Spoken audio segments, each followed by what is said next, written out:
জন্ম মহানামযজ্ঞ কমিটিৰ সৌজন্যত ছত্ৰসাল গোবিন্দ মন্দিৰ প্ৰাঙ্গণত 4 দিনীয়া কাৰ্যসূচীৰে আমি অনুষ্ঠিত কৰিম।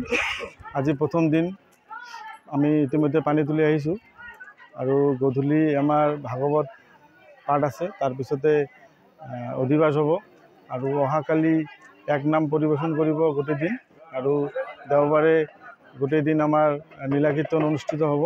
সেয়ে আমি সমূহ ভক্তপ্ৰাণ ৰাইজৰ উপস্থিতি একান্তভাৱে কামনা কৰিছোঁ।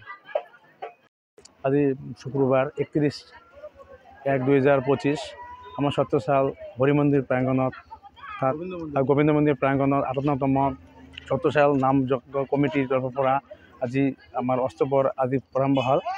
এই অষ্টপ্ৰহৰত আজি অধিবাস হ'ব, কালি এক নাম আৰু দেওবাৰ হ'ব লীলাকীৰ্তন আৰু সোমবাৰে মহাপ্ৰভুৰ মহন্ত বিদায় ভোগ প্ৰসাদ বিতৰণ।